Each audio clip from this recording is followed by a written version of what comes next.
Hey guys, it's us. It's episode 2 of the Horror Club. Hello. Like I said, I'll be doing most of the work today again. And He'll be it's doing, the he'll be same doing some day. stuff. It's, Same night, as you can tell.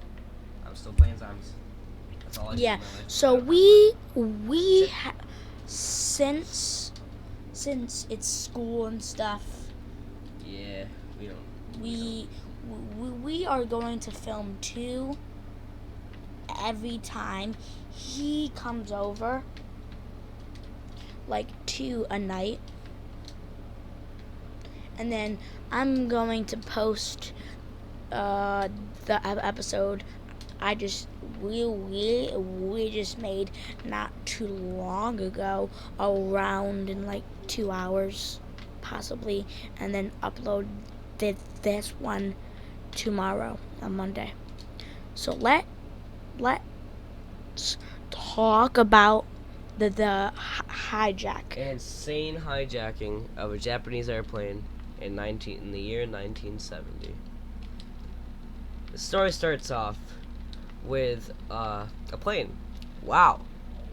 This plane was to go from one end of Japan to the other. I don't know. I don't remember the exact places. You can go probably look it up if you need to, if you're that much of a perfectionist. I don't know the exact places, but it was very short distance. It was a Boeing 747, I think that's what they're called. Pretty much they're meant for like medium to short trips. The airplane, which will come in handy later. So this plane consisted of a few very important people, actually. The one of the main people for Pepsi, the brand, obviously. Like one of the main people, like big boy, of the Pepsi company. A really popular pastor, I think. I don't. Some religion, dude. um, and a guitarist from an upcoming Japanese rock band, which I'm not sure the name of. If you want, there's a bunch of people that did a lot better on this video, or a lot better on this topic, obviously. So basically, a bunch of college, about like 10 minutes into the flight-ish, I'd say, a few minutes into the flight, a bunch of college students started standing up, and out of all the weapons you could have used, they pull out a fucking samurai sword. They can, you pull out a fucking Glock 9, just pow, bitches. A samurai sword? They pulled out samurai swords. Every single fucking one of them. Well, what the fuck? And started tying up men, specifically men. But someone in particular wasn't tied up. The guitarist from the band. We'll see why later. Here's the thing. They Why? started tying up men, but not women, obviously. Hold on. Or not obviously. Why use a samurai sword instead of size? Or no, size would be 10 times more useless. Maybe a gun. Well, yeah, a gun, or like at least a pistol or something, not a fucking sword. Even a pistol wouldn't be that good, to be honest, but still. I'm not a professional hijacker, I don't know. Well, these fucking retards, they wanted to hijack this plane and bring it from Japan to Cuba, I think. Which, if you don't know your world geography, that's quite a far thing for a plane that's designed for short to medium range trips. Very long trip for that. So the captains just straight up told them that's not happening. This plane's gonna go down before that happens. So the reason they wanted to go there, I think it was Cuba. I could be wrong, but somewhere in South America, or whatever you want to call it. Pretty much, they would just. Shit, I should be doing an Easter egg. Whatever. Let's go for high rounds. I don't really give a fuck.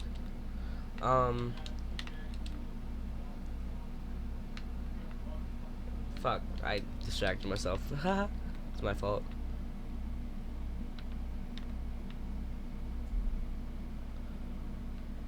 Shit. Oh, yeah, so they had to. The reason they wanted to go there was because it was a communist haven, pretty much. They wanted to join their communist brethren in some fucking giant orgies, I'm assuming. Just shove some money up some asses. So they would, so they decided they were going to another one very much closer, North Korea. In North Korea, that clearly fucking failed still, but you'll see why later. Over the span of an hour that this flight was taking, the government, doing their little government thing, planned this next part, which is just an absolute pure fucking masterpiece of genius minds combined together. That's why America wasn't part of this. Say some controversial things. That's why America wasn't part of that group of people that worked on it. But, so, 3 different governments worked together to plan this shit. So basically what happened first, they had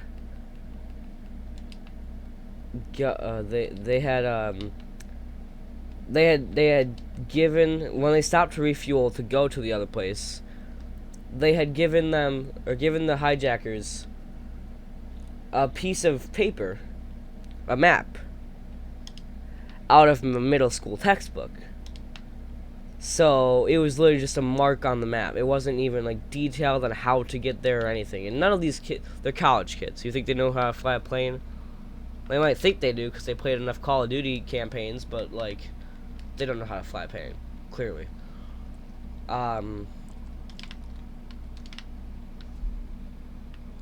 So they did actually a fairly good job, but they flew it toward that area, and they literally just North Korea, which was where they're supposed to be going, sent up fighter pilots because where they were flying over, or was supposedly flying over, was restricted airspace. So it's restricted airspace. But it turns out, when they landed, they were greeted by these local schoolgirls singing North Korean anthems, a bunch of North Korean authority, like, you know, military and shit, and a bunch of flags, a bunch of people, like random ass pedestrians waving North Korean flags. Notice I'm putting North Korea in air quotes quite a bit. That's because it wasn't North Korea. It was South Korea. So they weren't even where they thought they were. So they over the span of an hour, they got everyone together for this. The government did. Just to troll these people. So what happened next? I don't remember. I think if I remember correctly, I could be wrong about this. Don't fact check me. A Korean or North Korean soldier walked up to the door to greet them. He told them to follow him, I'm pretty sure. And haha, you got busted, bit. And they brought him right to the cops, if I remember correctly. I could be wrong, but there's a lot more which is explained in a lot more in-depth research, which I don't really want to do. I mean, I didn't really get a chance to either. I just watched some fucking YouTube videos and threw this together.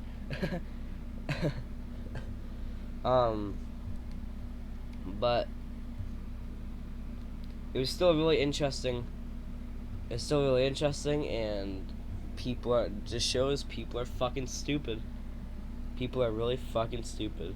And the government, anywhere but America, is insanely powerful, and don't fuck with them. Because over the span of an hour, they'll get you from following a high school textbook map to a place where you've never been to in the arms of the cops in South Korea where you thought you were north. Fucking dumbasses. Any thoughts on this case? It wasn't really unsolved like our last one, but for sure it's interesting, that's for damn sure. First of all, my thoughts are, first of all, if phones, like, if 1970, no phones. well, if phones existed, like they did exist, but I'm talking to about modern phones. Fuck. But if they existed back then, they would have checked where I was, and checked, and it'd be like, you are in South Korea. Yes, but this is also 1970, so that's not what's happening. Yep. So they couldn't really tell where the fuck they were. They were just eyeballing it. Only by a compass. No, barely even that. If they had a by compass. A page out of all planes have compasses, Jeremy. Just out of a page of a fucking middle school textbook. Okay. So that's the end. Thank you guys for watching, and see you in the next episode. Bye.